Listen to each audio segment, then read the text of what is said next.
पात्र में जल और दूध ले लीजिए। शुक्रवार का दिन। तो कहोगे गुरुजी ये कथा कहां से निकाल के लाए हो? तो विष्णु पुराण में से आप उसको स्मरण कर सकते हो। काय में से? विष्णु पुराण में से। एक पात्र में देसी गाय का दूध, जल उसमें रखकर, और आपके यहाँ अगर लड्डू गोपाल हो, यदि आपके घर में ठाकुर जी हो, लड्डू गोपाल हो, विष्णु जी का कोई स्वरूप हो, श्री हरि का कोई स्वरूप हो, तो उस पर शुक्रवार के दिन आप संध्या के समय पर दुर्वा डालकर उस दुर्वा से अगर लक्ष्मी जी के नामों का 108 बार उच्चारण कर कर, घी का दिया लगाकर, कैसर के चावल साथ में रखकर केवल उस जल का और दूध का मात्र छींटा देते हो, तो उसके घर में कभी लक्ष्मी की कमी नहीं आ सकती, संपदा बढ़ती चली जाती है। 108 बार लक्ष्मी के नाम का मात्र उच्चारण कर लेने पर, भगवान विष्णु के चरणारविंद पर, भगवान विष्णु के चरणों पर केवल उस दुर्वा का, जल का, दूध का सिंचन कर देने से भी लक्ष्मी की वृद्धि होती है। समय आया आगे जो शिव महापुराण में कहा गया, बड़ा सुंदर व्याख्यान वर्णन करा। शिव कथा कहती है, भगवान ओगढ़दानी त्रिकालदर्शी कैलाशी, एक शंख चूर्ण नाम का राक्षस, जिसकी पत्नी का नाम था तुलसी,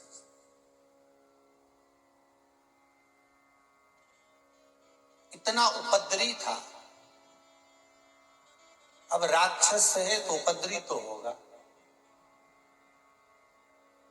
इतना उपद्रवी। देवता परेशान हो गए, सब ने जाकर भगवान भूत भावन भूतेश्वर भगवान शिव से निवेदन करा, शंकर से कहा, हे ओगढ़दानी, हे त्रिकालदर्शी, हे कैलाशी, हे अविनाशी, हे शंभु, कृपा करिए इस शंखचूर्ण नाम के राक्षस का संहार कर दो। भगवान उसी समय पर शंखचूर्ण नाम के राक्षस का संहार करने के लिए आए, उसकी हड्डियों को ले जाकर समुद्र में डाल दिया, जिससे शंख जाति का निर्माण हुआ। और वो तुलसी रो रही थी।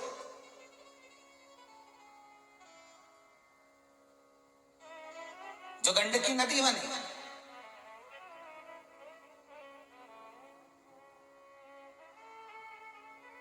जिसने भगवान विष्णु को भी श्राप दिया कि तुम्हें पत्थर बनना पड़ेगा और इसी गंडकी नदी से प्रकट होना पड़ेगा, इसी गंडकी नदी से तुम्हें प्रकट होना पड़ेगा।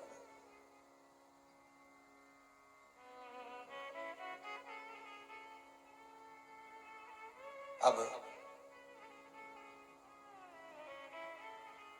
शंकर भगवान के सामने जब वो गंडकी नदी सामने खड़ी होकर हाथ जोड़कर कहती है कि तुमने मेरे पति को मार दिया, भोलेनाथ मेरा जल आप पर कभी नहीं चढ़ेगा। सब जगह का जल शंकर पर चढ़ जाता है, पर गंडकी नदी का जल नहीं। फिर समय आया, आगे जो वर्णन आया, देवता और राक्षसों ने मिलकर मंथन किया, मंदराचल को लाए, शेषनाग की नेति बनाकर जो मंथन करना प्रारंभ करा।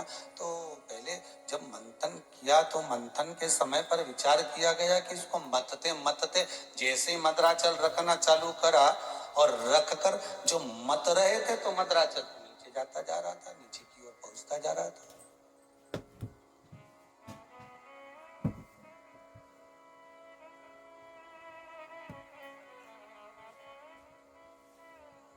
भगवान ब्रह्मा भगवान विष्णु के पास गए। भगवान विष्णु ने पूछा, क्या हुआ? हुआ क्या? ये बताओ, क्या हो गया?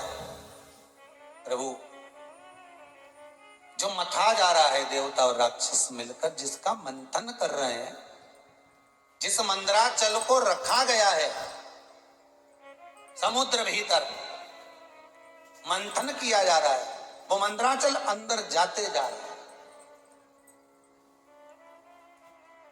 अंदर जाते।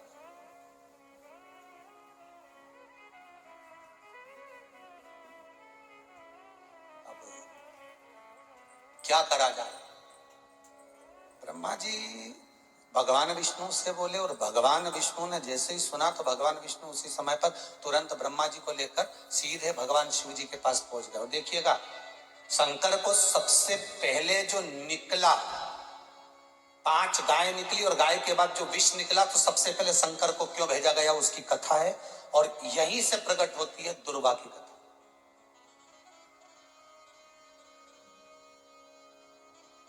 दोनों चले, ब्रह्मा विष्णु सब भगवान शिव के पास जा रहे, भगवान शिव के पास। ओम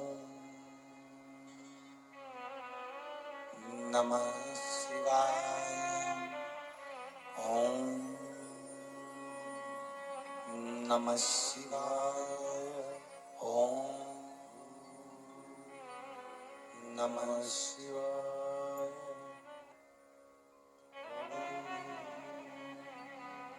नमः शिवाय, ओम नमः शिवाय, ओम नमः शिवाय, बोलो नमः शिवाय, ओम नमः शिवाय, ओम नमः शिवाय, ओम नमः शिवाय, ओम नमः शिवाय।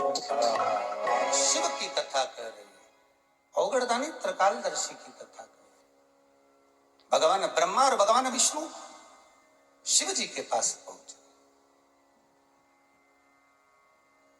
और भगवान शंकर के पास जाकर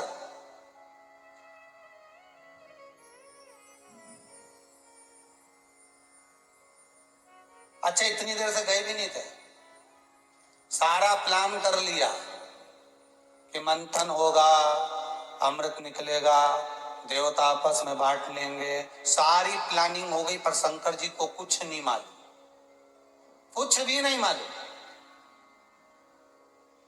जो घर में सीधा साधा रहता है ना, एकदम सीधा, बहुत सरल, क्या हो रहा है क्या नहीं हो रहा है उसको बताया ही नहीं जाता है, उसको कोई नहीं बताता। जो बहुत सीधा रहता है उसको कौन बताए?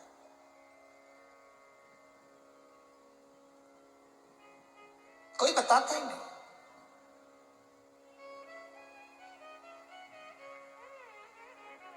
अब कौन बताए साहब? शिव जी के पास में तो कोई सूचना पहुंची नहीं, शंकर के पास कोई खबर गई नहीं, कोई संदेश पहुंचा ही नहीं था। भगवान शिव के पास जाकर भगवान नारायण ने कहा, भोलेनाथ नेत्र खोलिए, प्रभु नेत्र खोलिए। शंकर जी ने नेत्र खोले, कैसे आना हुआ?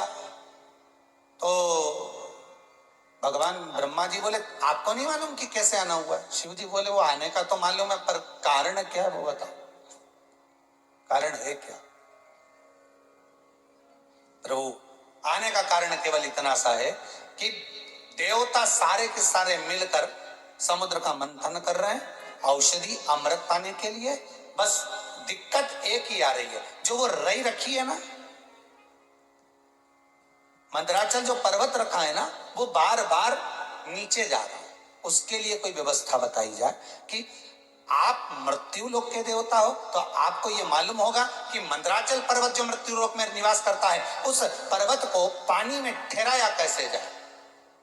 तो इतने में भगवान शंकर के मुख से निकल गया, निवेदन है, भगवान विष्णु तो क्षीर सागर में हमेशा ऊपर सोते थे, अब की बार अंदर सो जाओ,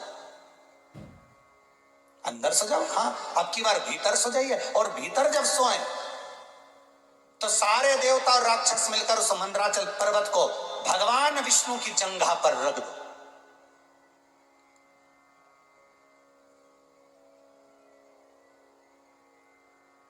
अब भगवान विष्णु की जंघा पर रखकर मंथन करना प्रारंभ करो।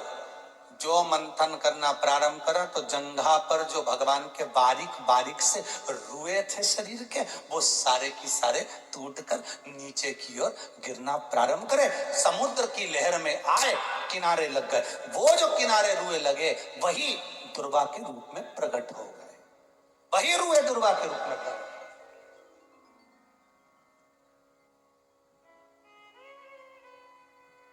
अब थोड़ी देर तक तो मंथन हुआ, फिर विचार करा। अब भगवान विष्णु बोले, अच्छी आफत थी ये साहब, जंघा पे रगवा दिया वो मंथन को। अब ये उठ सकते नहीं, बैठ सकते नहीं, तो लक्ष्मी जी दौड़कर भगवान शिव जी के पास गई।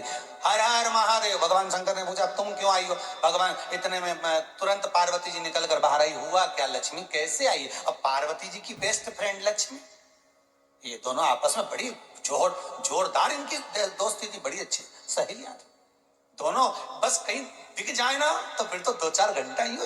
अब उधर तो मंथन हो रही है, भगवान विष्णु ने बोला लक्ष्मी को जाओ जरा जाके बात करो, और लक्ष्मी जी गई भगवान शंकर जी के यहाँ, और जो गई पार्वती के पास जैसे ही पहुंची 2-4 घंटा कहाँ निकल गया मालूम नहीं पड़ी, और भगवान के मंथन हो ही दिया, और भगवान इंतजार कर रहे कि अब आएगी पूछ के, अब आएगी कुछ करके, पर वो तो बात में लगे।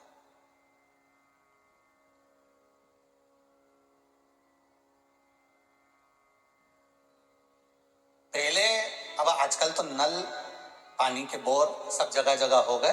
पहले जब माताएं पानी भरने जाती थी ना तो 2-4 बाल्टी एक साथ लेके जाती थी, इतनी बढ़िया तैयार वैयार होके छोटी मोटी करके फिर पानी भरने, क्योंकि वहां जो पड़ोसन आती थी ना उनसे बैठ कर जब तक दूसरे की बाल्टी भराए तब तक गप्पा लग जाए, खूब जोरदार ऐसी बात चले। और सुबह से जो तो कभी कभी तो ऐसा भी होता था जब बात पूरी नहीं हुई ना तो तुम्हारी बाल्टी लगा लो, अभी मैं थोड़ी देर से लगा लूंगी, लगा लो तो सहेली कहे भी तो तेरी लगा ना, तेरा नंबर है, लगा लेना, उसको जल्दी बेचारी चली जाएगी, उसका पति ड्यूटी जाएगा तो लगा। अब उसको क्या मालूम कि ड्यूटी के चक्कर नहीं, तेरे से बात करने के चक्कर में बैठी।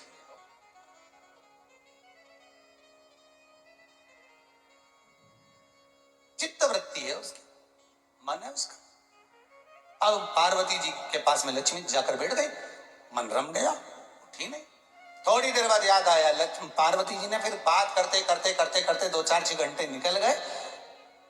फिर पार्वती जी ने पूछ लिया लक्ष्मी तू आई कैसे थी, क्या कारण था? लक्ष्मी के गजब हो गया, जाऊं जल्दी शंकर जी के पास जाके हर हर महादेव। भोलेनाथ जी ने पूछा क्या हुआ? शंकर भगवान से लक्ष्मी जी कहती है मेरे पति की जंघा पर जो मंथन हो रहा है वो मुझे श्रेष्ठ नहीं लगता, क्या करें ये बताओ कि वो मंदराचल ना डूबे। तो भगवान शिव जी ने कहा काम करो, कच्छप अवतार धारण करो। कच्छप भगवान की पीठ पर जब मंदराचल पर्वत रखाएगा और मंथन होगा तब चल जाएगा। जाओ एक काम करो, अब कच्छप का रूप भगवान विष्णु से कह दो वो धारण कर ले, ठीक है। लक्ष्मी जी ने जाकर कहा, भगवान विष्णु ने कच्छप रूप धारण करा, मंदराचल को ऊपर लिया, पर जो रुए भगवान के शरीर के गिरे थे, जो रोम भगवान के शरीर के गिरे थे जंघा के, वही दुर्वा के रूप में प्रकट, वही। एक कथा ये कहती है, दूसरी कथा कितना सुंदर वर्णन करा। मान लो अगर रोम गिरे भी थे और उससे ये दुर्वा उत्पन्न हो भी गई थी, मान लो रोम गिरे और दुर्वा उत्पन्न भी हो गई, दुर्वा उत्पन्न हो गई मान लो, तो फिर ये दुर्वा जो उत्पन्न हुई है इसमें इतना बल कहां से आ गया कि दुर्वा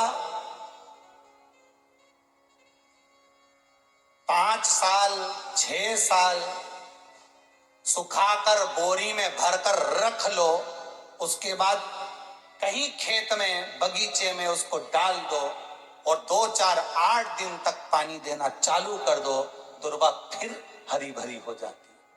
उसमें ये अमृत तत्व कहां से आ गया? उसमें ये अमृत तत्व की प्राप्ति कहां से आ गई?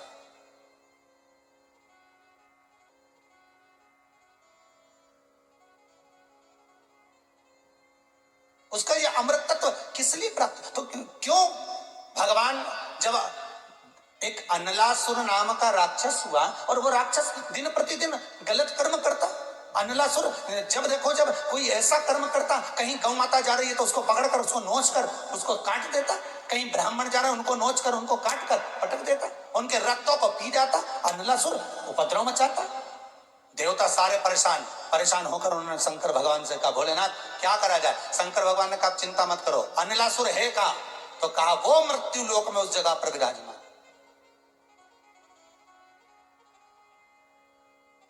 ठीक है,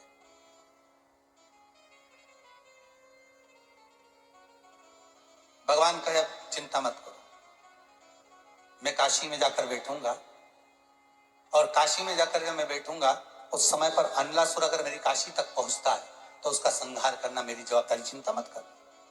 अब भोलेनाथ काशी में विराजमान हुए और काशी के नजदीक में अनलासुर पहुंचा। जैसे ही पहुंचा, देवताओं ने दुमदुबी बजाना प्रारंभ करी कि अनलासुर आ गया, अनलासुर आ गया, अनलासुर आ गया। सारे नगर के लोग भागने लगे, जहां तहां उपद्रव मचने लगा, सब भाग रहे, सब भाग रहे। भगवान शंकर ने उसी समय पर श्री गणेश जी महाराज को उठाया। हे गणेश उठ, भोजन करने में लगा है, मोदक खाने में लगा है, अगर आज तुझ में बल है तो जा इस अनलासुर को सूंड से पकड़कर निगल जा।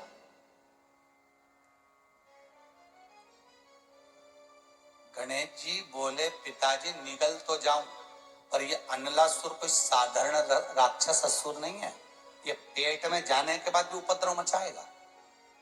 शंकर भगवान बोले तो निगल तो सही। गणेश जी ने जाकर अनलासुर को निगल लिया। अब निगल लिया तो 5 दिन तक ना तो गणेश जी भोजन कर रहे ना पानी पी रहे। अनलासुर अंदर उपद्रव मचा रहा, बड़ा परेशान कर रहा। अग्नि प्रकट कर ली अनलासुर ने अंदर के अंदर, ऐसा तप अनलासुर अंदर गणेश जी के उदर में तप करने में लग गया, इतना तप करने में लग गया कि वहां अग्नि प्रकट हो गई, अग्नि जलने लगी। अब गणेश जी के अंदर अग्नि का प्रागट्य जब उत्पन्न होने लगा, तब शिव जी के पास में पार्वती ने जाकर कहा गणेश कुछ खा नहीं गए, गणेश कुछ पानी नहीं पी रहे।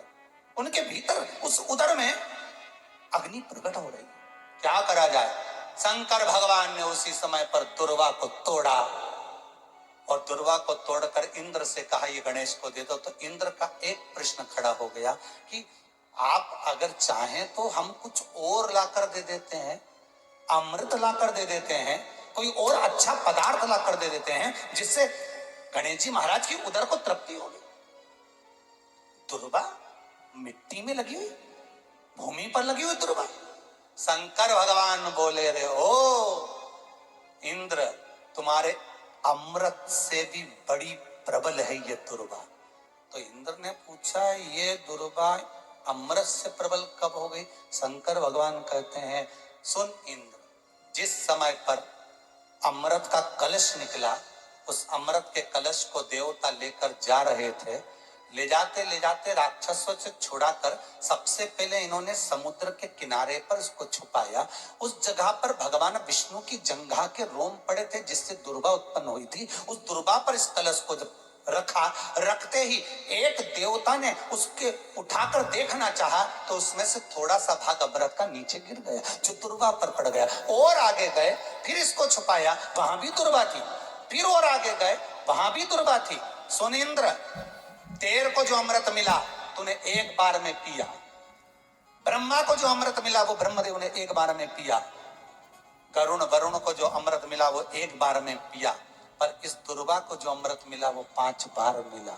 इसलिए 5 दुर्वा लेकर तू गणेश के पास जा और उसको दे, क्योंकि ये 5 अमृत के कुंड से भी प्रबल है। ये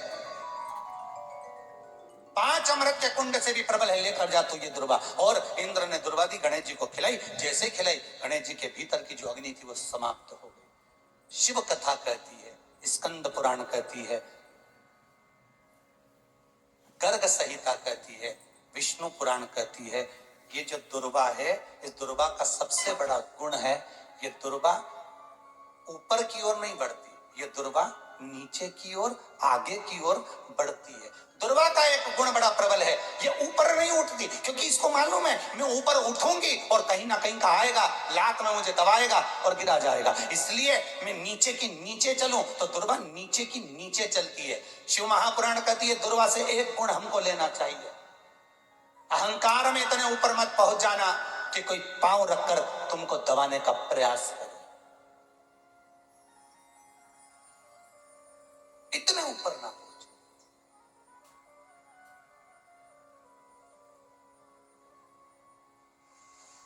अहंकार में 3 गए, धन, वैभव और वंश, ना मानो तो देख लो रावण, कौरव और कंस। अहंकार ना है ऊपर की ओर बढ़ने।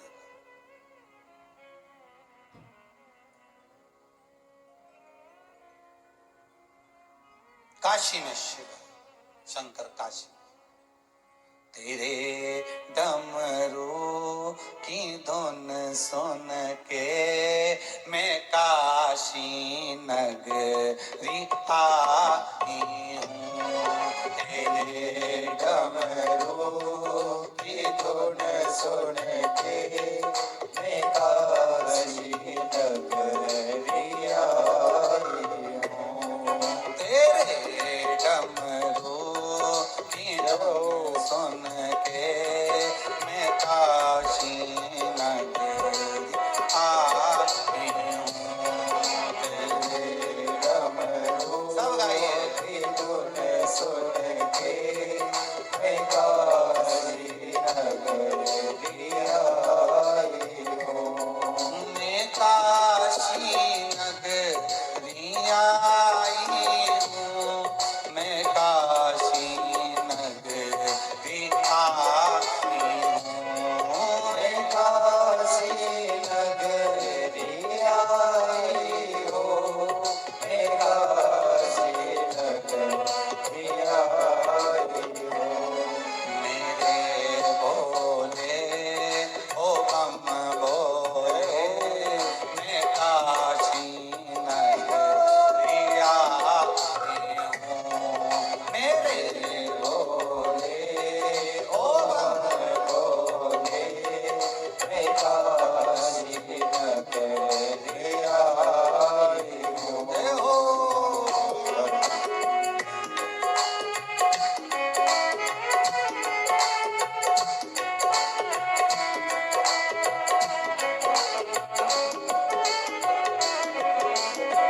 सुना है हमने ओ भोले, तेरी काशी में गौरा है। सुना है हमने ओ बोले, तेरी काशी में गौरा है। सुना है हमने ओ भोले, तेरी काशी में गौरा है। उसी गौरा को पाने को मैं काशी नगरी आई हूँ। उसी गौरा मिलने को मैं काशी नगरी आई हूँ। मेरे बोले ओ कम बोले, मैं काशी नगरी आई हूँ। मेरे भोले ओ हम भोले, मैं काशी नगरी आई हूँ। मैं काशी नगरी आई हूँ। मैं काशी नगरी आई हूँ। मैं काशी नगरी आई हूँ। मैं काशी नगरी आई हूँ। हर हर महादेव। भगवान शिव की कथा कहती है, ओगड़ दानी त्रिकालदर्शी कैलाशी का चरित्र कह रहा है।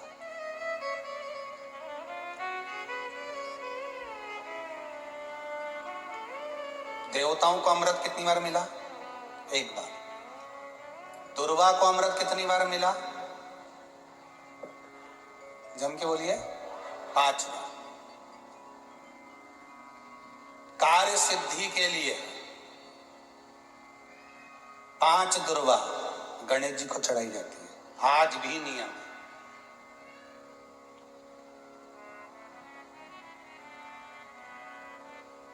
कभी आपको मौका मिला हो और आपने रावण संहिता पढ़ी हो। कौन सी संहिता? रावण संहिता। क्योंकि रावण शिव का उपासक था, भजन करने वाला था। शिव तांडव स्तोत्र आज भी लोग रावण का एक आनंद में पढ़ते।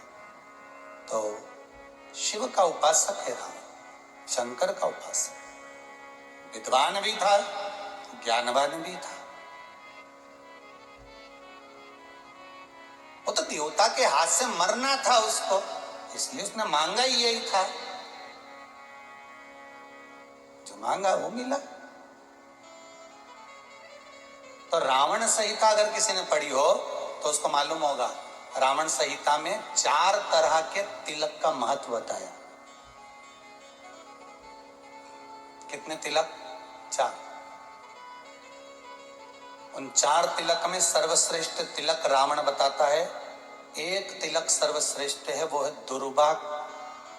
जो दुर्वा होती है, उस दुर्वा को जलाकर उसकी भस्म तैयार कर कर उसमें गाय का श्वेत गाय, कौन सी गाय? सफेद। उस गाय के शरीर पर कोई दाग ना, उसके शरीर पर पूर्ण तरह से श्वेत हो, ना लाल उसमें कोई धब्बा हो, ना काला धब्बा हो, ना कोई कलर हो, बस केवल श्वेत। रावण संहिता में 4 तरह के तिलक का प्रमाण दिया। तो एक तिलक रावण संहिता में वर्णन आया, एक तिलक का जो व्याख्यान वर्णन किया गया, उसमें दुर्वा को जलाकर राख कर कर भस्म बनाकर उसमें गाय का घी, देसी गाय का घी मिलाकर और उसका बिंदी, उसका तिलक मस्तक पर लगाकर या नैनों में सुरमा लगाकर जो व्यक्ति जिस किसी से मिले वो उसका हो जाता है। उस दुर्वा में इतना प्रबलता आ जाती है, अमृत तत्व जुड़ा हुआ है दुर्वा के। रावण संहिता में 4 तिलक बताएं, उसमें से सबसे 4 तिलक में अलग अलग, एक बेलपत्री की जड़ का तिलक है, एक आंकड़े की जड़ का तिलक है। रावण संहिता में 4 तिलकों का वर्णन है, उसमें मुख्य है सबसे ज्यादा।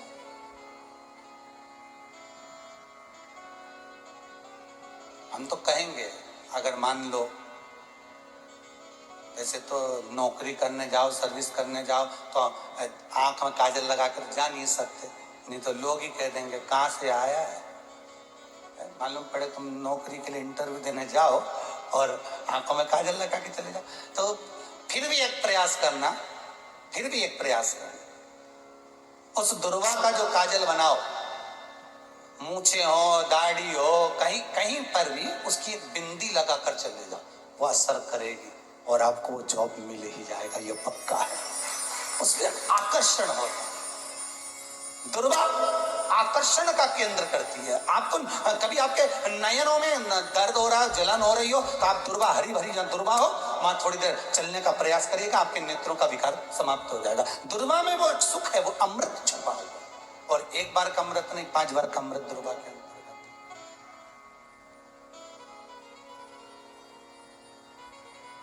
कौन से देवता हैं जिनके ऊपर दुर्वा का जल दूध में मिला हुआ छीटा जाए? श्वेत गाय के, देखो दूध का प्रमाण बार बार दुर्वा के साथ आया, उसका कारण क्या है? क्या कारण हो सकता है उसका? उसका एक कारण है, समुद्र मंथन के समय पर सबसे पहले कुछ निकला था, तो समुद्र मंथन में सबसे पहले निकली थी गौ माता निकली थी।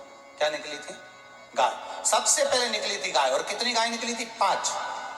पहली नंदा, दूसरी सुभद्रा, तीसरी सुरभि, चौथी सुशीला, 5वीं बहुला। ये 5 गाय समुद्र मंथन में निकली।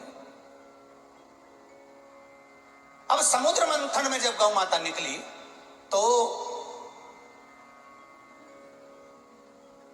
सारे 33 कोटि देवता मंथन में जो लगे हुए थे, उन मंथन को करते करते देवता थक चुके थे, सारे देवता थक चुके थे।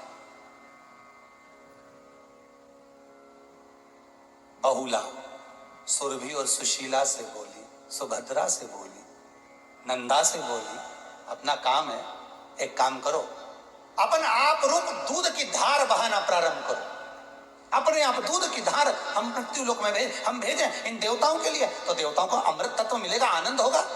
और गौ माता ने ऊपर खड़े होकर जो दूध बहाना प्रारंभ करा, वो देवताओं के मुख में आधा तो गया और आधा दूध समुद्र पर जब गिरा, और जो मंथन चल रहा था, उस मंथन के चलते कभी दूध का, दही का मंथन करना तो क्या निकल कर आएगा? मक्खन आ जाएगा। वो मक्खन तेड़ता हुआ समुद्र की लहर से दुर्वा पर जा पड़ा। इसलिए आज भी दुर्वा के साथ में गौ माता के दूध का बड़ा प्रमाण, वो भी देसी गाय, जर्सी नहीं, विदेशी नहीं, देसी गाय। और देसी गाय का दूध का बड़ा बड़ा प्रमाण है साहब। हम कई बार कथाओं में कहते हैं, जैसा खाया अन्न, बोलते जाओ, वैसा हो गया मन, जैसा पिया पानी वैसी हो गई वाणी, और जैसा पिया दूध वैसी बन गई बुद्धि। बुद्धि कैसे बनी है? दूध से बनी। डब्बे का दूध पियोगे तो डब्बे हो जाओगे, थैली का दूध पियोगे तो थैली, बोतल का दूध पियोगे तो बोतल। दूध का बड़ा असर।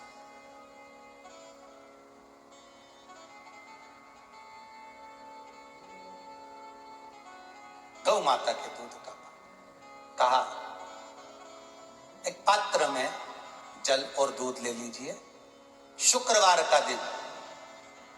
तो कहोगे गुरुजी ये कथा कहां से निकाल के लाए हो? तो विष्णु पुराण में से आप उसको स्मरण कर सकते हो। कहने से विष्णु पुराण में से एक पात्र में देसी गाय का दूध, जल उसमें रखकर, और आपके यहाँ अगर लड्डू गोपाल हो, यदि आपके घर में ठाकुर जी हो, लड्डू गोपाल हो, विष्णु जी का कोई स्वरूप हो, श्री हरि का कोई स्वरूप हो, तो उस पर शुक्रवार के दिन आप संध्या के समय पर दुर्वा डालकर, उस दुर्वा से अगर लक्ष्मी जी के नामों का 108 बार उच्चारण कर कर, घी का दिया लगाकर, कैसर के चावल साथ में रखकर, केवल उस जल का और दूध का मात्र छींटा देते हो, तो उसके घर में कभी लक्ष्मी की कमी नहीं आ सकती, संपदा बढ़ती चली जाती है। 108 बार लक्ष्मी के नाम का मात्र उच्चारण कर लेने पर, भगवान विष्णु के चरणारविंद पर, भगवान विष्णु के चरणों पर केवल उस दुर्वा का जल का, दूध का सिंचन कर देने से भी लक्ष्मी की वृद्धि होती है, लक्ष्मी देती।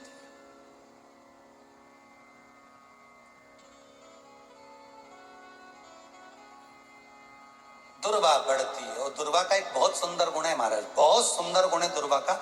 जहां पर उसके भीतर गांठ आती है ना, वहां से दो रास्ते बना देती है। बोलो बनाती कि नहीं बनाती? कभी दुर्वा देखी होगी आपने। जहां गांठ आई वहां दो रास्ते बनाएगी, फिर गांठ आई फिर दो रास्ते बनाएगी, फिर गांठ आई फिर दो रास्ते बनाएगी। दुर्वा का क्रम ऐसा है कि हम भगवान को दुर्वा क्यों देते हैं, उसका कारण यह है कि मान लो हे परमात्मा, हे शंभु, हे गणेश, हे प्रभु नारायण, अगर मान लो मेरा एक रास्ता चलते चलते गांठ पड़ जाए, एक रास्ता मेरा बंद हो जाए, तो वहां से मेरे दूसरे रास्ते खोल देना। इसलिए दुर्वा भगवान को समर्पित करी जाती है। दुर्वा को समर्पित करने का क्रम ही यही है कि मेरे मार्ग खुल जाए, मेरी राह खुल जाए, मेरा मार्ग चारों तरफ खुलता चले। दुर्वा नीचे की ओर चलते चलते मार्ग खोलती चली जाती है।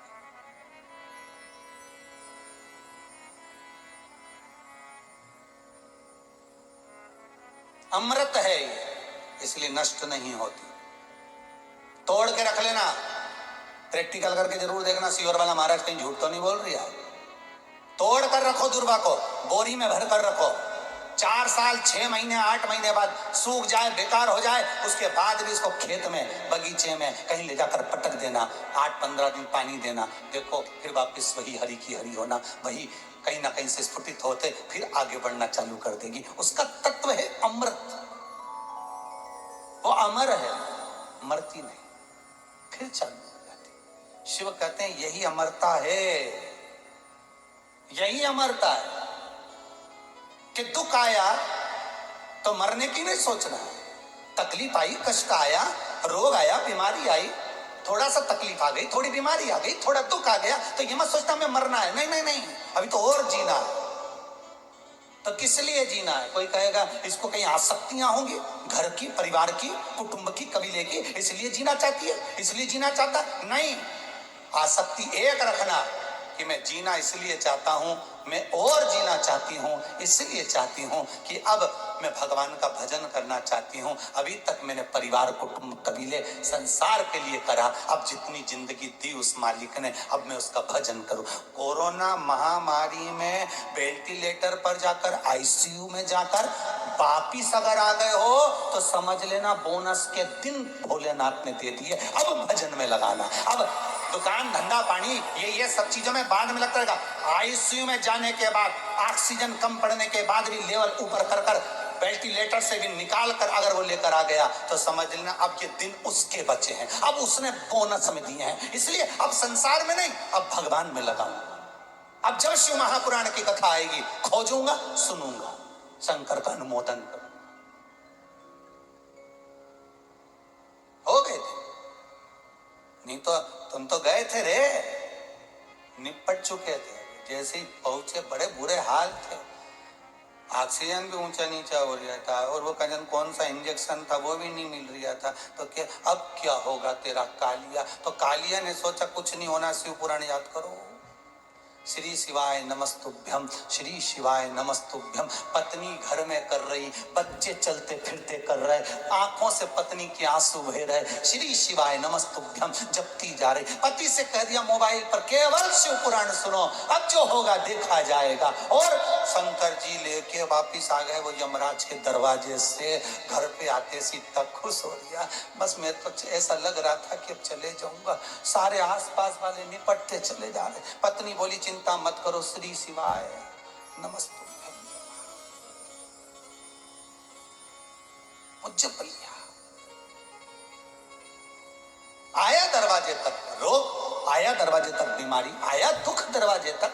दुख क्यों ना आएगा? हमारे पूर्व का कर्म है तो दुख तो मिलना ही है। कोई महाराज जी तुमसे कह दे कि तुम्हें दुख ही नहीं आएगा, मैं बैठा हूं, तो महाराज जी से कहते ना तुम्हारा चरण कहां है बता दो, क्योंकि दुख तो आएगा।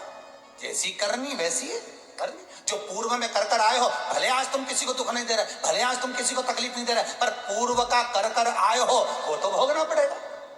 2 कारणों से मनुष्य का शरीर मिलता है, एक कर्म का भोग भोगने के लिए, दूसरा भगवान का भजन करने के लिए। भजन भी करो और दुख भी भोगो। जो मिला है किस्मत में बड़े प्रेम से मिला, ना जाने क्यों मिला इतना दुख, उसका कारण होगा। वो कारण को ढूंढना बाद में, अपने को ढूंढने की जरूरत भी क्या। अपन तो भजन करो, भजन करोगे तो दुख कटेगा।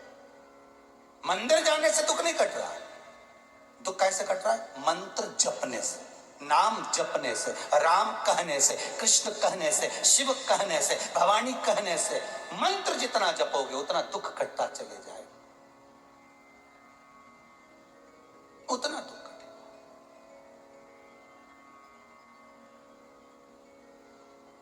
भोला सब दुख काटो मारा, ओ भोला सब दुख काटो हमारा।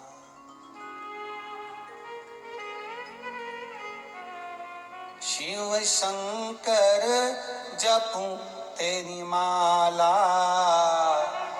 भोला सब दुख काटो मारा, ओ भोला सब दुख काटो हमारे। शंकर सब दुख काटो मारा, शंकर सब दुख काटो हमारे। भगवान शिव आप मेरे दुख को काट सकते हो। संसार में कोई नहीं जो दुख काट दे किसी का। भजन काटेगा, स्मरण काटेगा, नाम जाप काटेगा, नाम स्मरण काटेगा।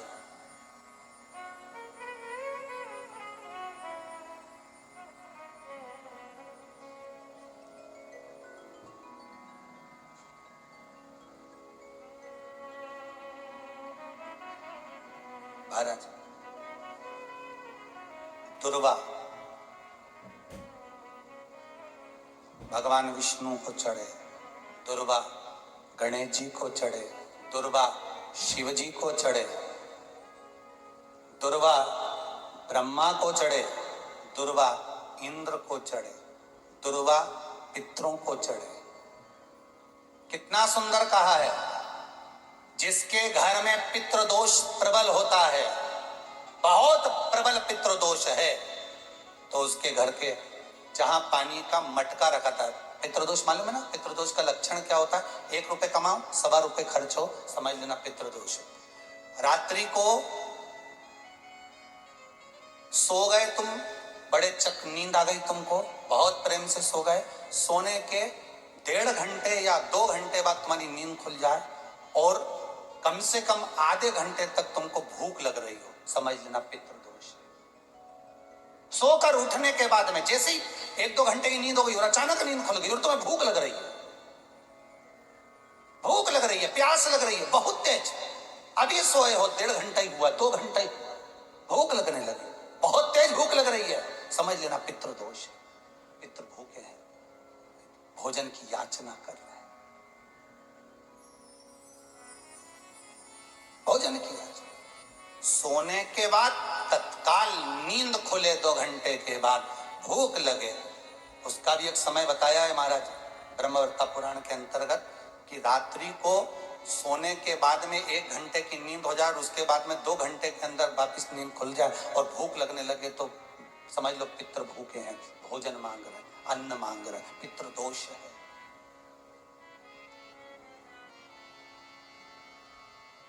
पितृदोष का कुछ कुछ वर्णन किया गया है। घर में एक पात्र के चक्कर में, एक बेडशीट के चक्कर में, एक सामान के चक्कर में विवाद हो रहा है तो समझ लो पितृदोष है। 1 रुपया कमाया, 1.25 खर्च हो रहा है, पितृदोष है। घर में एक बीमार, दूसरा फिर बीमार हो गया, तीसरा फिर बीमार हो गया, एक ठीक हुआ, एक बीमार हुआ, पितृदोष है। पितृदोष का भाव, तो उसके लिए करना क्या है? शिव महापुराण की कथा कहती है, सुंदर गणेश जी का चरित्र वर्णन करता है, स्कंद पुराण कहती है, विष्णु पुराण कहती है कि दुर्वा 21 दुर्वा की गांठ बनाकर, 7 गांठ 21 दुर्वा की बनाकर जो अपने पितरों का मटका, मटका मतलब परिंडा, हंडा, जो भी पानी का भरते हो, उसके नजदीक में मात्र एक कटोरी में चावल रखकर उसमें अगर दुर्वा रख देता है तो मात्र 5 या 7 दिन में पितृदोष समाप्त होना प्रारंभ हो जाता है। उसके घर में लक्ष्मी की वृद्धि होने लगती है, सुख शांति अपने आप आने लगती है, उसका क्लेश समाप्त हो जाता है। दुर्वा में वो गुण है जो पितृ भी उसका भाग अमृत तत्व प्राप्त करना चाहते, अमृत देना चाहते। और सरल भाषा में समझिए, जिसकी फैक्ट्री नहीं चल रही हो, फैक्ट्री में बार बार कुछ तकलीफ आ रही हो, गाड़ियां नहीं चल रही हो, 4 व्हीलर गाड़ियां ले रखी है, कभी ट्रक गड़बड़ हो रहा है, कभी ट्रक में ये हो रहा है, कभी गाड़ी में ये हो रहा है, कभी बस में ये हो रहा है, बस एक काम करना है, दुर्वा का थोड़ा सा भाग लेकर पानी के लोटे में उसको डालकर 5 अक्षत के दाने उसको पटक कर उस गाड़ी के अंदर उस कलश को रख दो, बस आधे घंटे के लिए, और उस पानी को चक्के के चारों तरफ डालते डालते जाइए दुर्वा के सामने, तकलीफ नहीं देगा। फैक्ट्री का भी यही प्रमाण है। दुर्वा में वो अमृत तत्व छुपा है जिसका सुख आनंद दे जाता है। आनंद। शिव पुराण कर रही है महाराज।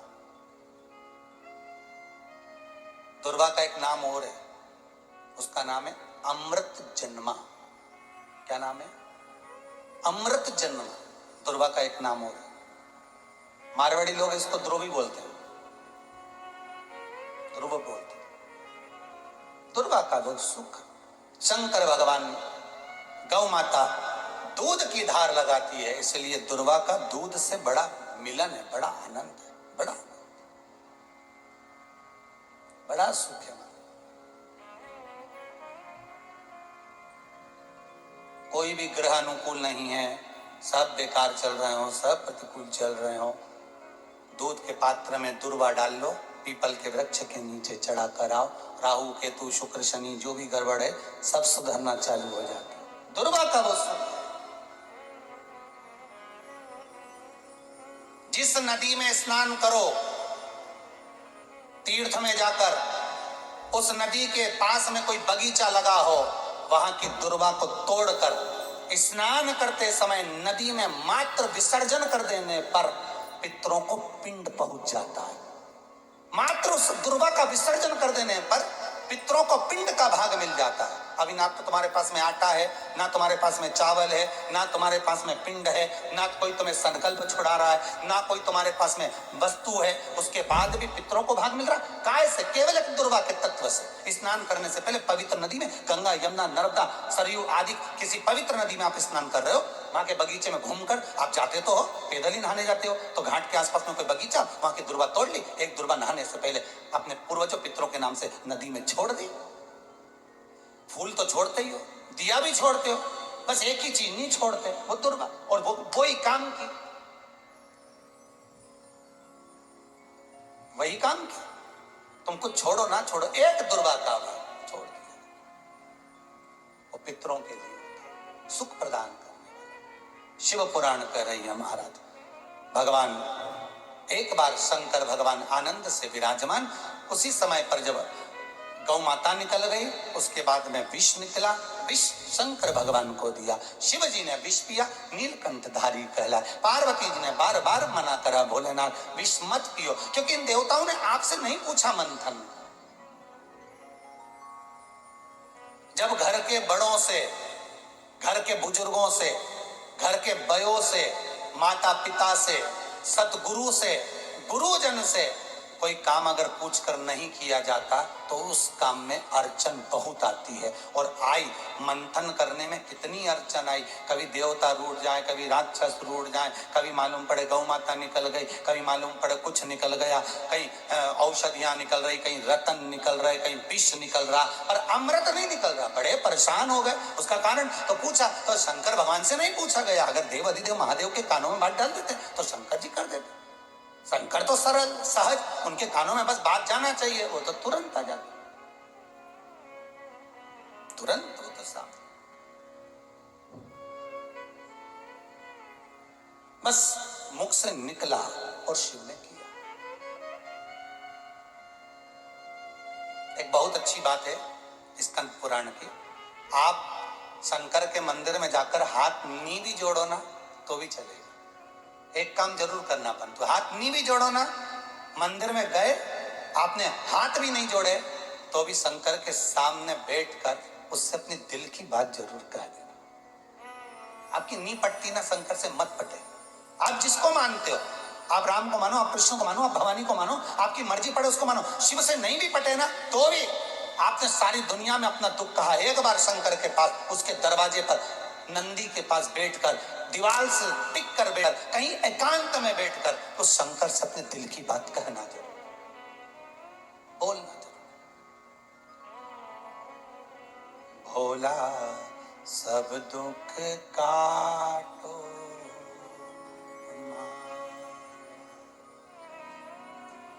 ऐसे है मंगल मंगलकारी,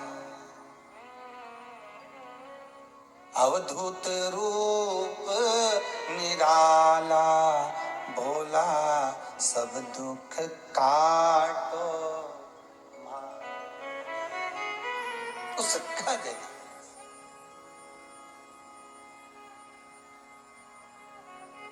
उससे बोल वो दुख काट देगा।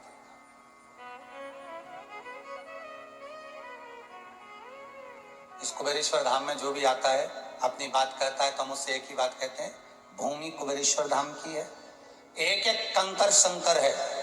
अगर कभी आए हो और तुम्हारे भीतर दुख है तो इस भूमि पर चप्पल उतार कर एक बार कहीं पर भी इस भूमि पर पावन शंकर का मंदिर जहां बन रहा है उसकी ओर देखकर बोलकर मन की बात को एक बार पुकार कर कहकर जरूर जाना, 3 महीने में वापिस आओगे ये पक्का है। वो खुद पकड़ कर ले आएगा, वो खुद खींच कर ले आएगा, वो खुद लाएगा, आपको नहीं आना है, वो खुद ले आएगा। चलो शिवधाम चलो, दिल से मन से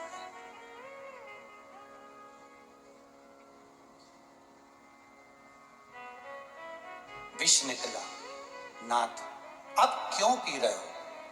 पार्वती जी शिव जी से कह रही हैं आप क्यों पी रहे हो? इस विष को क्यों पी रहे हो? किस लिए?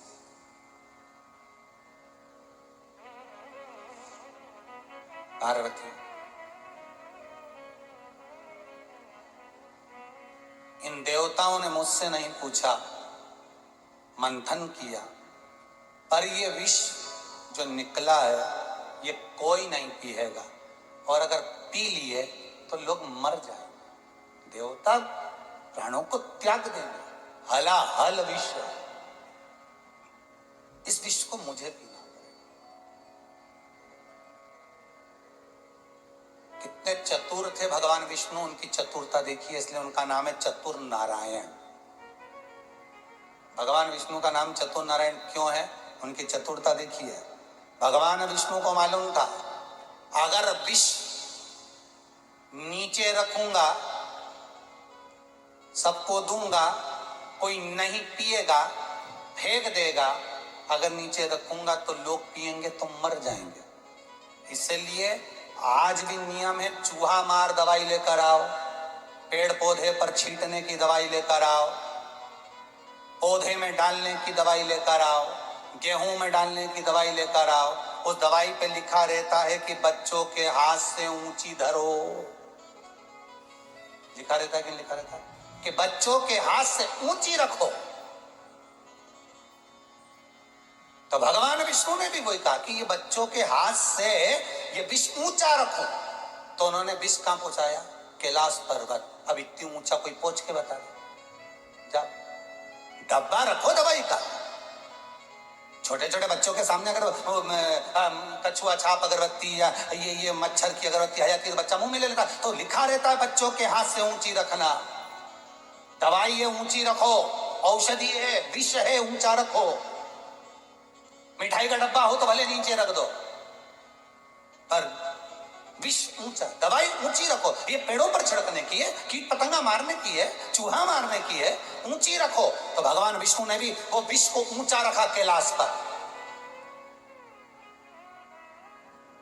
कई कई बच्चे इतने उपद्रवी होते हैं कि कुर्सी लगा के ऊपर चढ़ जाएं और दवाई निकाल लें और नीचे डब्बा पटक के खा जाए। तो अब उसमें गलती किसकी? अब तुम बताओ, है किसकी गलती है? इसमें माता पिता की भी गलती है क्या? उनने तो ऊंची रखी।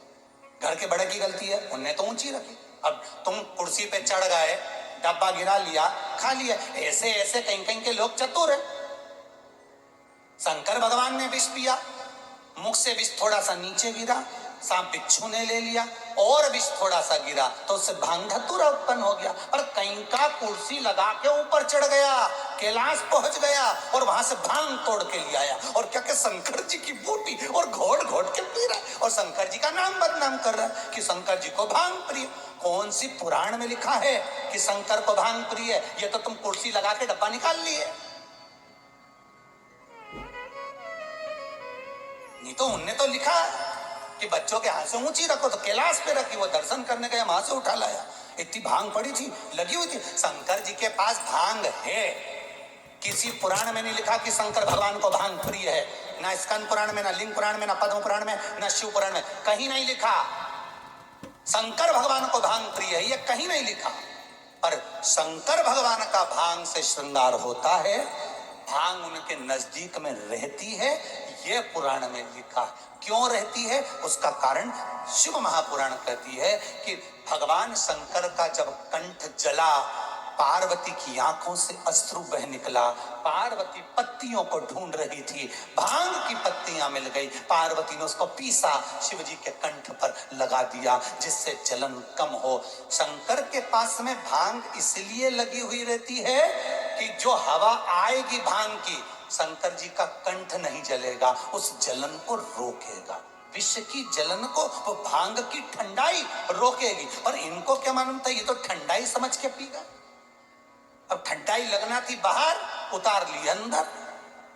दिक्कत तो वही है। बच्चों को कौन समझाए कि ऊपर चूहा मार दवाई रखी है, ना कीट पतंगा की दवाई रखी है, पेड़ पौधे पे छिड़कने की दवाई रखी है। ये तो सोचा कि मिठाई का डब्बा रखा और मम्मी ने छुपा के रख दिया, रसगुल्ले का दिख रहा, बाकी के काजू कतली का डब्बा तो चपटा हो, ये तो इतना बड़ा, तो इनने का रसगुल्ले का ही है। अब इनके क्या मालूम था कि तू खाएगा ना रसगुल्ला हो जाएगा। अब इनको क्या मालूम, ये तो समझे रसगुल्ले। चढ़ गए ऊपर और डब्बा नीचे गिरा लिया, गया कहीं का कैलाश पर, भांग तोड़ के लिया आया। शिवरात्रि पे खूब घोट घोट के पी रहा है, शंकर जी का नाम बदनाम कर रहा है। शंकर जी की भांग प्रिय, भांग प्रिय, शिव जी की बूटी, शिव जी का प्रसाद, शिव जी का प्रसाद। कौन सी पुराण में लिखा शिव जी का प्रसाद? तो शिव जी का, अगर तुम भांग पी रहे हो तो शंकर जी का एक आध सांप भी धारण कर लो। भांग पियो तो धारण करो, और एक आध सांप दिख गया तो जो चढ़ी चढ़ाई भांग है वो भी उतर जाएगी। एक आध बार मिल गया ना फ्री का पीस, एक आध बार मिल गया शंकर का गण, वो सांप, बस तुम कहीं से जा रहे थे, बड़े गुनगुनाते हुए, बड़े गुनगुनाते हुए चल रहे थे, बड़े बड़े मस्ती में जा रहे थे, बड़ी अलमस्ता में। और जैसे ही अलमस्ता में जा रहे तो सामने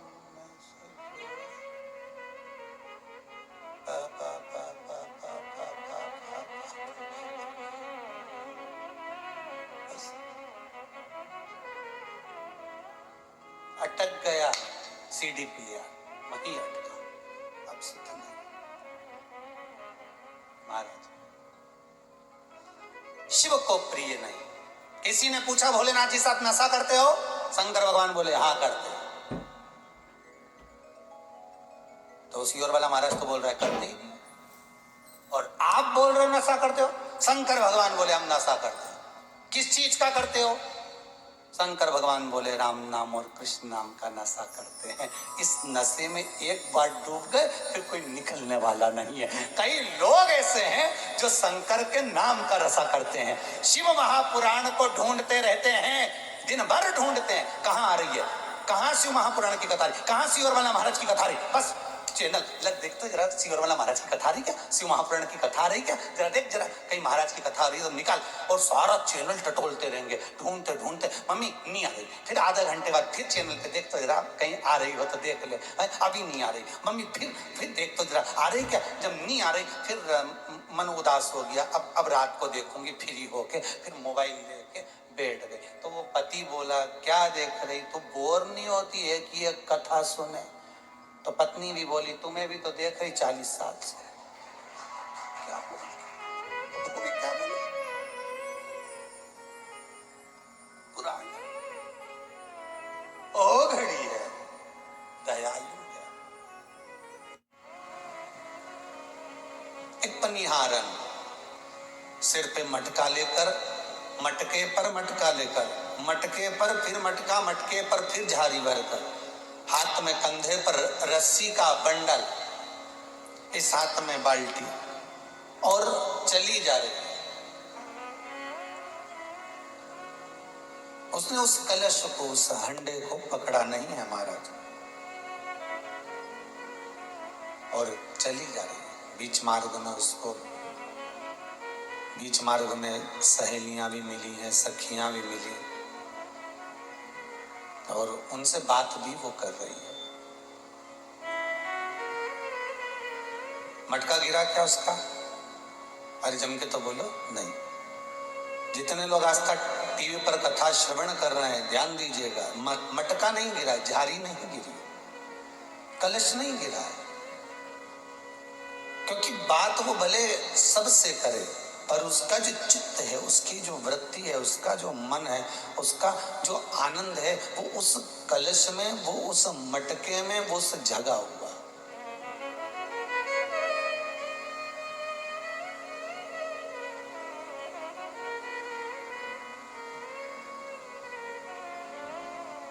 महाराज, उसका चित्त उसमें रमा हुआ है। बस शिव महापुराण भी यही कह रही है, आप संपूर्ण संसार में रहो, पूरे परिवार में रहो, जैसे पनिहारन पानी के मटके को रखी है पर पकड़ी नहीं है, हाथ नहीं लगाया है, और वो पकड़ नहीं रखी है, केवल इतना जरूर है, इतना जरूर है कि उसने हाथ नहीं लगाया, पर सबसे बात भी कर रही है, सबके साथ रमी भी हुई है, पर उसका जो चित्त है वो उस झारी जी में, उस मटके में, उस हंडे में है। उसी तरह आप संसार में रहो, परिवार में रहो, कुटुंब कबीले में रहो, पर आपका जो मन है, आपका जो चित्त है, आपकी जो वृत्ति है, आपका जो स्नेह हृदय है, वो परमात्मा में लगा रहना चाहिए।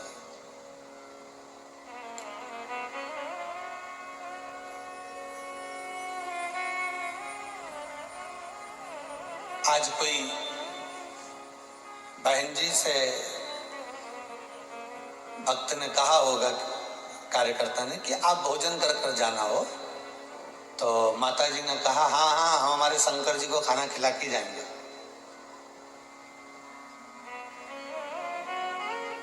हाँ हम हमारे शंकर जी को खाना खिला के ही जाएंगे। तो कार्यकर्ता को लगा कि उसका पति आया होगा, उसका नाम शंकर होगा, तो उन्होंने कहा आप दोनों भोजन कर लेना। नहीं नहीं, हम अकेले आए। अच्छा, हमारा हृदय जो है ना, हमने उसको शंकर मान लिया, हमारे चित्त को, हमारी वृत्ति को, हमारे मन को हमने शिव मान लिया, और वो शिव जो हमारे भीतर बैठा हुआ है ना, उस शंकर को हम अब मैंने नियम बना लिया, मैं नहा नहीं रही हूँ, शिव को नहला रही हूँ, मैं कुल्ला नहीं कर रही हूँ, शंकर कुल्ला कर रहा है। मैं भोजन नहीं कर रही हूँ, शिव भोजन कर रहा है।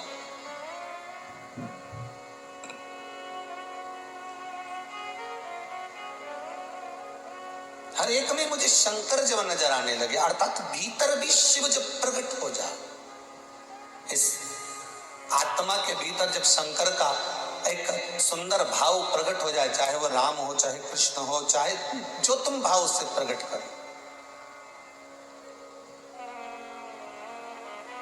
तुम्हारे भीतर जो विश्वास, तुम्हारे भीतर जो आनंद शंकर के प्रति उत्पन्न हो जाए, वो तुम्हारा। जैसे एक राजा के घर में बच्चे नहीं थे, और राजा के घर में संतान नहीं, तो उसने किसी के यहाँ जाकर पूछा, कोई तांत्रिक के पास पहुंच गया। व्यक्ति की आदत रहती है, सबसे पहले वो यही प्रयास करता है कि मुझे फल कहाँ से जल्दी मिलेगा और कहाँ से शीघ्र प्राप्त हो जाए, मुझे कहाँ से जल्दी प्राप्त हो जाएगा। आज के जमाने में दुनिया के लोगों को गुरु भी ऐसा चाहिए जो चुटकी बजाए और तुम्हारा काम हो जाए, क्योंकि दुनिया के लोगों को गुरु नहीं चाहिए। आज के जमाने में दुनिया के लोगों को आज के जमाने में गुरु नहीं चाहिए, वो गुरु मंत्र भी उससे लेते हैं जो कि चुटकी बजाकर तुम्हारा बस दुख हर ले। पर शिव महापुराण की कथा कहती है, चुटकी बजाने से दुख तो हर जाएगा, पर थोड़ी देर का हर कर मालूम पड़े बड़ा सा दुख लाकर और छोड़ जाएगा। तंत्र विद्या में, अघोर विद्या में, आदिक जितने भी जादू टोने टोटके आदि जो होते हैं, उस विद्या के अंतर्गत ये जरूर हो जाएगा कि तुम्हारा काम हो गया, पर पुनः फिर वही दुख सामने खड़ा हो जाएगा। पर भगवान की भक्ति करते हुए, वेद पुराण के अनुसार, शास्त्रों के अनुसार, धर्माचार के अनुसार, हमारे वेदों के अनुसार, हमारी संहिताओं के अनुसार, हमारे शास्त्रों के अनुसार, हमारे धर्म के अनुसार जो उपाय बताए गए, हमारे धर्म के अनुसार हमारी पूजन में जो पूजन के उपाय कहे गए हैं, अगर उससे हम भगवान को रिझाने का प्रयास करेंगे तो उससे हम भगवान को रिझाने का प्रयास करेंगे तो हो सकता है कि फिर दुख हमारे सामने ना आए, फिर दुख हमारे सामने ना पहुंचे।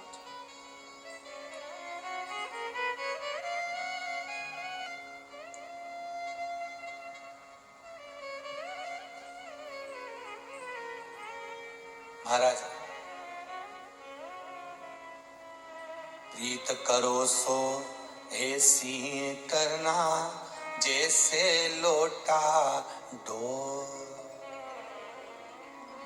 प्रीत करो सो ऐसी करना जैसे लोटा डोर, गलो हसावे आपनो जी, अरे गलो हसावे आपनो जी, अरे पानी पीवे और काना प्रीत निभाए जो जी, मने भूल बिसर मत जाना।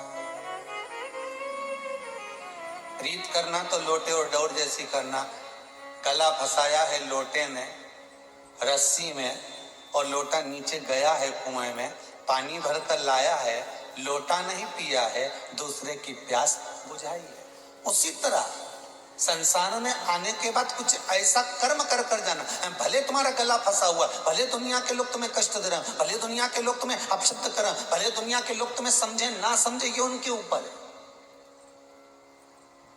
कोई समझेगा ना समझेगा ये उसके ऊपर है। एक व्यक्ति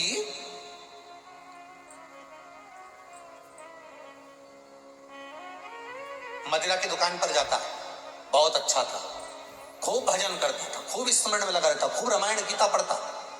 शाम को जाता मदिरा की दुकान पे, मदिरा की बोतल खरीदता, घर पर लाता और चुपचाप से उसको नली में ढोल देता, गटर में डाल देता। वो रामायण भागवत गीता पढ़ने वाला, भजन करने वाला, शाम को रात्रि होती वैश्या के दरवाजे पर जाता, एक वैश्या को पैसा देकर उसको खरीद कर लाता, घर में रात्रि भर विराजमान करता, दूसरे दिन सुबह उसको छोड़ देता। पूरे गांव में उसकी थू-थू होने लगी। गजब का व्यक्ति है, एक तरफ तो राम राम जपता है, दूसरी तरफ गलत काम करता है। किसी को मालूम थोड़ी ना कि मदिरा लाया तो नली में डोली, गटर में डाली। किसी को मालूम थोड़ी ना कि वो वैश्या लाया तो कमरे में रखकर उसको सुबह छोड़ दिया गया। किसी को मालूम थोड़ी। लोग उस पर इल्जाम लगने लगे, दुनिया के लोग उसको पूछना बंद कर दिए। उसकी पत्नी कहती है ऐसा क्यों करते हो? पति कहता तू चिंता मत कर, मैं अपना कर्म कर रहा हूं। अगर मेरे पैसे से मैंने मदिरा की बोतल खरीद कर नाली में ढोल दी तो कम से कम 4 लोगों को पीने से बचा तो लिया। 4 लोगों के हिस्से की पानी को, गंदे पानी को, उस नाली के पानी को मैंने नाली में तो डाल दिया। एक रात्रि के लिए अगर मैंने वैश्या को लाकर कमरे में बंद कर दिया है तो कम से कम किसी को तो बचाया, किसी नारी का घर टूटने से तो बच गया।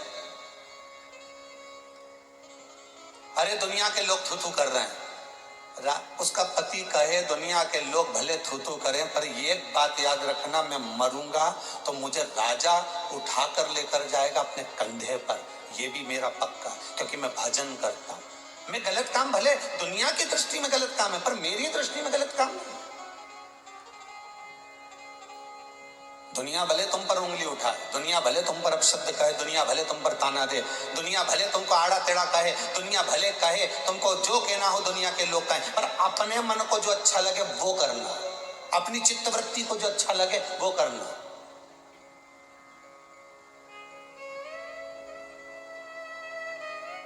आपकी चित्तवृत्ति में जो अच्छा लग रहा हो, अपने मन को जो कछोटे वो मत करना।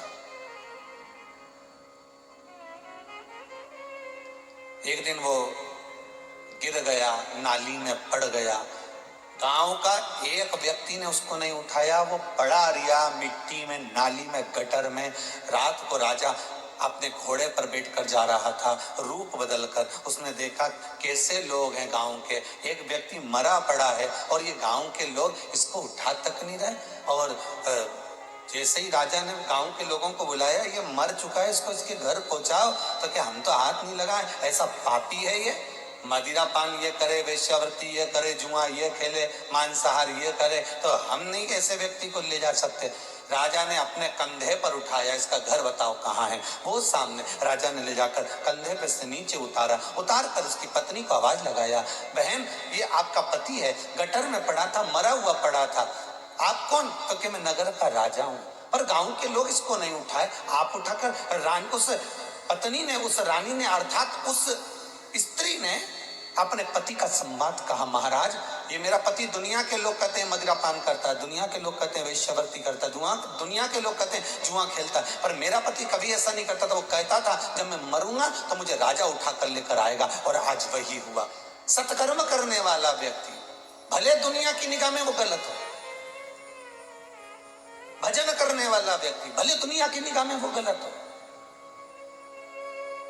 नाम कीर्तन करने वाला व्यक्ति, भले दुनिया की निगाह में वो गलत हो, पर अगर अपने मन में वो अच्छा है, अपने मन से, अपने भीतर से अगर वो श्रेष्ठ है, अपने मन से वो कहता है कि मैंने ये गलत नहीं करा, उसका मन अगर गवारा करता है, तो उस व्यक्ति को संसार में कोई गिरा नहीं सकता, अर्थात उसको यमबंदी नहीं बना सकता। अगर उसको उठाएगा तो मेरा परमात्मा ही अपनी गोद में उठा कर लेकर जाएगा, क्योंकि उसका मन पवित्र है।